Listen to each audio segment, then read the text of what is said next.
Sono venuta nel 49 perché in quell'occasione mi ero sposata ed ero venuta a stabilirmi a Milano, in via Bernardino Luini 7, una stradina e una casa veramente, non so come dire, diciamo deplorevole, dove c'erano da fare 3 piani di scale senza ascensore, non c'era riscaldamento centrale, per cui avevo lì una stufa molto bella di ceramica austriaca, dove però bisognava portare la cenere giù in cantina tutti i giorni, era un problema molto grave.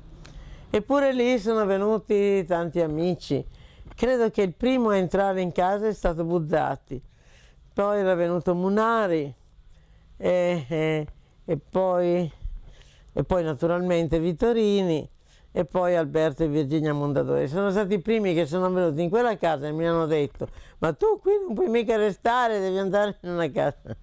Avevano ragione, perché era veramente una casa non da poveri, perché quella è molto carina, una casa da poveri, ma da terziario, una cosa veramente terribile. E poi dobbiamo ricordarci che quando io sono arrivata a Milano la guerra era finita e Einaudi aveva avuto invece la sua gloria prima, durante la guerra, tutti in prigione, tutti al confino, tutti picchiati, tutti con le catene ai piedi. Era una roba molto bella, molto elegante, perché in quel momento lì, se non si era in prigione, si era proprio dei malfattori. Allora la cosa elegante era di essere in prigione.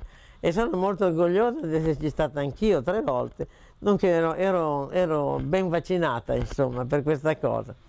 A Milano a un certo punto sono entrata un po' nel giro di Alberto Mondadori, di Alberto e Virginia Mondadori. Come prima ero entrata, avevo vissuto nel sodalizio con Einaudi, con Giulio e con tutto il senato di Einaudi, cioè Pavese, Bobbio, Milan, tutto questo che era il gruppo di Einaudi. Quello di Einaudi era più vicino, diciamo così, alle mie mattane, chiamiamole così, politiche.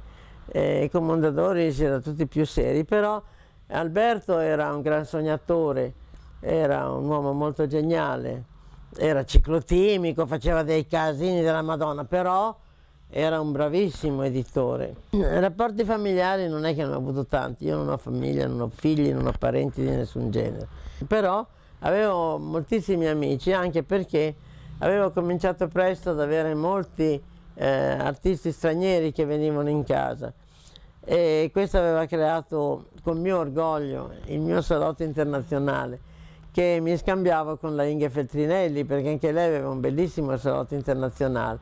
Lei naturalmente col supporto di questa specie di monumento che era Gian Giacomo con la sua casa editrice, che era ed è tuttora la più bella casa editrice, ora che non c'è più praticamente Einaudi. E Carlino, il figlio di Gian-Jacques, che è un editore straordinario. Per l'amor di Dio non fatemi passare per reazionaria per questa frase. Certo che pare che gli unici a governare sono i sindacati, infatti si vive negli scioperi, ci sono solo scioperi, la posta non funziona, non c'è niente che funzioni, l'unica cosa che funziona sono gli scioperi. Allora questo è un po' ingombrante, insomma. Ci si augura che a un certo punto funzioni anche qualche altra cosa, insomma. Mi piacerebbe una Milano col mare, per esempio, una Milano senza lo smog, ma credo che sia ridicolo pensarci, tanto Milano il mare non ce l'ha, lo smog lo avrà per eterno, per tutta l'eternità.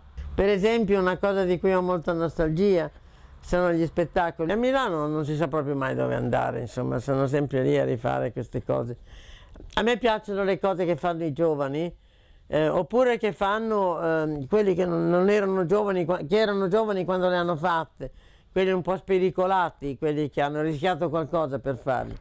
L'establishment mi ha sempre destato dei sospetti, non ci credo nell'establishment, perché sai, lo statu quo è molto facile da seguire, perché tu sei tranquilla, hai lo stipendio, la pensione e tutto, però sai che noia. Invece questi ragazzi osavano fare delle cose stupende e adesso vengono fuori come cose stupende.